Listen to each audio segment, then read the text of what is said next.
ये आईपीएस धवल जायसवाल हैं जो इस समय यूपी के फतेहपुर जनपद के एसपी हैं। इस समय एक मामले को लेकर ये सुर्खियों में बने हुए हैं। आपको बता दें कि फतेहपुर जनपद के आईपीएस धवल जायसवाल जनपद में तैनाती के बाद से ही लगातार सुर्खियों में है। उनकी तैनाती के बाद से कई जनपद में ऐसी मुठभेड़ हुई, कई ऐसे शातिर बदमाश पकड़े गए जिनकी गिरफ्तारी लंबे समय से नहीं हो पा रही थी। वहीं लगातार जो वांछितों को गिरफ्तारी का अभियान है वो भी ताबड़तोड़ तरीके से चल रहा है। लेकिन इस बार जो उनकी चर्चा है वह उनके नेक व्यवहार, उनके उदारवादी व्यक्तित्व की वजह से हो रही है।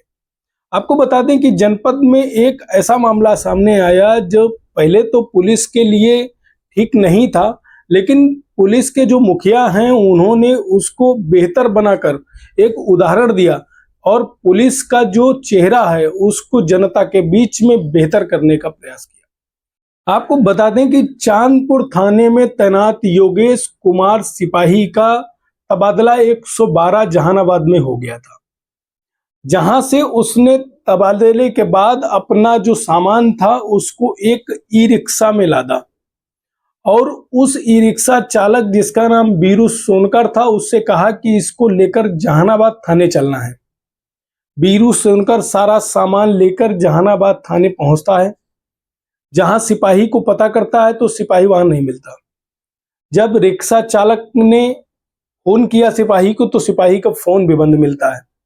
अब रिक्शा चालक जो वीरू था वो उस सामान को लेकर फिर से अमौली वापस आता है। चांदपुर में पता करता है, अमौली में पता करता है, लेकिन उस सिपाही का कोई पता नहीं चलता। बेचारा रिक्शा चालक, क्योंकि पुलिस का सामान था तो डर उसको ये भी था कि इस सामान को हम रखे कहां से, कहीं अगर इस मामले में कुछ हो गया तो उसके लिए बड़ा नुकसानदायक हो सकता है। तो बेचारा उस सामान को लादे हुए फिर जहानाबाद पहुंचता है, फिर वहां से थाने में पता करता है, फिर वापस चांदपुर थाने आता है।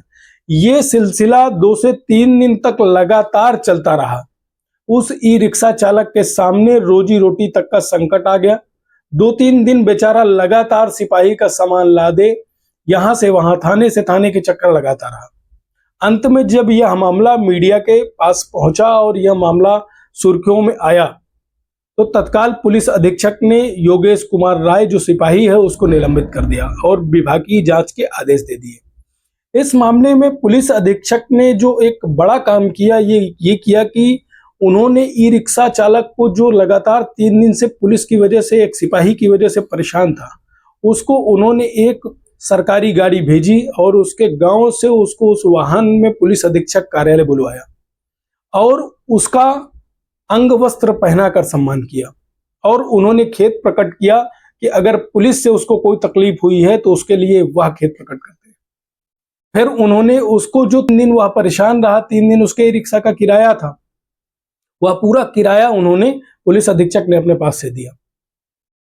ये किराया या प्रोत्साहन राशि और एसपी के हाथों से सम्मानित होकर उस रिक्शा चालक को बेहद खुशी हुई। पहली बार उसको ये महसूस हुआ कि पुलिस ऐसी भी होती है। उसने पुलिस अधीक्षक को धन्यवाद कहा और रास्ते भर पुलिस के गुण गाते हुए अपने घर गया। उसको घर भी पुलिस ने अपने सरकारी वाहन से ही पहुंचाया। इस जो काम की तारीफ है वो पुलिस अधीक्षक के पूरे जनपद ही नहीं, सोशल मीडिया में भी इस समय लगातार हो रही है। आपको बता दें कि पुलिस के वैसे तो किस्से आपने खूब सारे सुने होंगे कि पुलिस ने यहाँ से पैसे ले लिया, यहाँ भ्रष्टाचार कर दिया, इसको मारपीट लिया, लेकिन ऐसी खबरें बहुत ही कम सामने आती हैं जब पुलिस के द्वारा इतना मानवीय कार्य किया जाता है। खासकर पुलिस के एक मुखिया द्वारा। पुलिस के मुखिया ने, जो जनपद के मुखिया फतेहपुर जनपद के धवल जायसवाल हैं, उन्होंने ये ऐसा काम किया है जिसके बाद कम से कम पूरे जनपद में एक बड़ा मैसेज उन्होंने ये दिया है कि किसी भी गरीब लाचार की शिकायत पर कठोर कार्रवाई होगी और उसके साथ गलत नहीं होना चाहिए, उसकी सुरक्षा सबसे पहले और उसके साथ कोई गलत नहीं करेगा। मैं बीरू सोनकर निवासी हूँ अमौली का। मुझे 3 दिन से दौड़ते दौड़ते हो गए। मुझे जो पैसे हैं मिल गए हैं। किसने पैसा दिया है? साहब ने, और जो सामान था वो पहुंचा दिया है और साहब ने लगा गए फतेहपुर। वहाँ साहब ने बढ़िया स्वागत किए, आप उनका इनाम दिए, उनका धन्यवाद मैंने स्वीकार किया। किसने सम्मानित किया है आपको? एसपी साहब ने? एसपी साहब ने जी। क्या कहना चाहते हैं आप? उनके लिए धन्यवाद।